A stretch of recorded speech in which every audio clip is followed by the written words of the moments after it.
Hey everybody, welcome to Take 5. Christmas is fast approaching, and so each of us, want to talk about our favorite Christmas movies. Now, what we're going to discuss here is not those movies that everybody's going to watch. What we're going to talk about here is our own personal favorites that you may or may not have seen already, or might like to revisit now that you're older.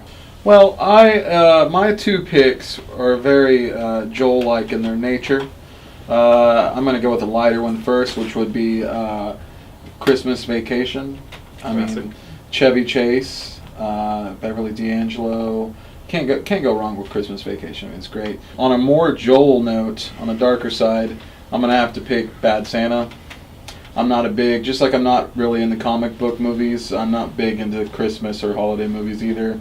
Bad Santa was great. It was a horrible, cynical Billy Bob Thornton being Santa, trying to steal things from the mall. It's a great movie. I mean, it's awful and foul-mouthed and rated R. The unrated version is the best version. It has Lauren Graham from Gilmore Girls too, doesn't it? It does have Lauren Graham from the Gilmore Girls. That's absolutely correct. My first one is Gremlins, straight up, because That's a good pick. yeah, I mean a lot of times you forget that it's during Christmas. Mhm. Truthfully, when you just hear about Gremlins, because Right. the only thing you think is, oh, Mogwais, food, water, Gremlins. That's about your basic line of thought when you hear about it. It's a good one. If you haven't seen it, I recommend you watch it completely. My second is The Grinch, the live-action Jim Carrey movie. Okay. And mainly because I'm a Grinch myself, truthfully. And that movie kind of has a bad rap, from what I understand. Like some people don't really like it, and I don't understand It's why. incredible. Yeah, I don't get why it Not only has is- a lot of flack to it. Not only is Jim Carrey hilarious in the role, Yeah. but just the way that they were able to expand such a short story and give life to Whoville and everything that's going on around it, I thought it was really well done. It was, You know. I thought the entire movie It was did Ron Howard in it. So Mhm. Yeah. did fantastic. I thought everything in it was just great. And I just think it has a special place in my heart, The Grinch does, as a Christmas special, just because, and I know you've seen it, Nick, that my Christmas spirit is Lacking. lacking immensely.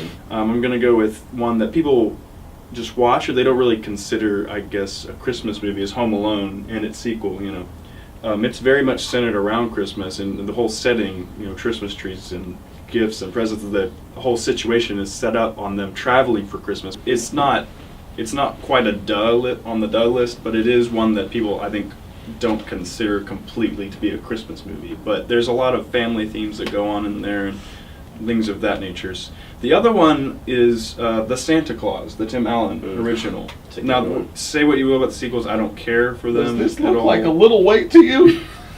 The third Tim one. Allen was at his just- best, though. Yeah, it really is. Definitely. Mhm. But I think the way that they did that one, because it was very scaled down to an extent, and just seeing his transformation was done very well, and I thought the original was really well done. Now the sequels, they just kind of, it's like George Lucas did. They CGI'd the Just crap make out of money it. at that point. And so, but I think the original is definitely one that you should watch, as Yeah. well as the original Home Alone sequels. If Macaulay Culkin is not in the Home Alone movie, you don't watch it. That's the rule.